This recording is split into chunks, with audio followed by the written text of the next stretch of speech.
Ngayon ay ang magdamagang pagdiriwang sa Pasko ng muling pagkabuhay. Ang mabuting balita ngayon ay nagsimula sa kwento ng katahimikan at takot. Maagang pumunta sina Maria Magdalena at ang isa pang Maria sa libingan, hindi upang magdiwang, kundi upang magluksa. Ang inaasahan nila ay kamatayan, hindi buhay. Ngunit sa sandaling iyon, biglang nagbago ang lahat. Lumindol ang lupa, bumaba ang anghel, at sinabi ang mga salitang magpapabago sa kasaysayan.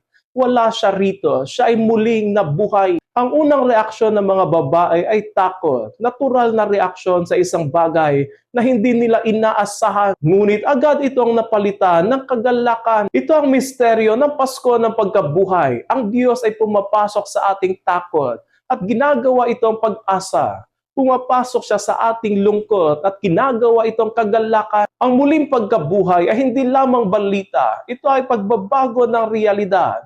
Isang totoong pangyayari. Habang sila ay tumatakbo upang ibalita ang nangyayari, sila ay sinalubong ni Jesus at sinabi, "Huwag kayong matakot." Ito ang unang mensahe ng muling nabuhay na Panginoon. Hindi niya sinabing magpakasaya kayo, kundi huwag kayong matakot. Sapagkat ang takot ang unang hadlang sa tunay na pananampalataya. Kung muling nabuhay si Kristo, ibig sabihin na wala na dapat tayong katakutan pa. Kahit ang kasalanan, kahit ang kabiguan, at kahit ang kamatayan. Pagkatapos, sinabi ni Jesus, "Humayo kayo at sabihin ito sa aking mga alagad." Ang karanasan ng muling pagkabuhay ay hindi itinatago, kundi ipinapahayag at ibinabahagi. Ang mga babaeng pumunta bilang mga magluluksa ay umuwi bilang mga saksi. Ipinapakita nito na ang tunay na nakatagpo kay Kristo ay hindi nananatiling tahimik, kundi nagiging tagapagbalita ng pag-asa at mabuting balita. Sa ating buhay, minsan marami tayong libingan,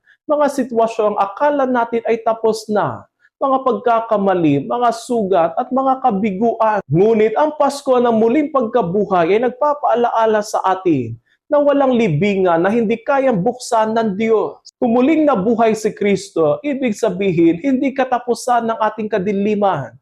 Mayroong liwanag na darating. Mga kapatid, sa gabing ito, tayo ay inaanyayahan ng mabuting balita na lumabas sa ating mga takot at pumasok sa kagalakan ng ating pananampalataya sa muling pagkabuhay. Tanggapin natin ang balitang ito hindi lamang sa isip, kundi sa puso, na si Kristo ay muling nabuhay. At dahil dito, tayo rin ay may bagong buhay. At tulad ng mga babae sa mabuting balita, naway maging mga saksi tayo ng muling pagkabuhay ni Kristo na nagdadala ng pag-asa sa ating lahat.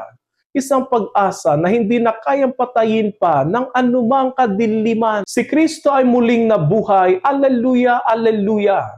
Isang mapagpalang Pasko ng muling pagkabuhay po sa inyong lahat.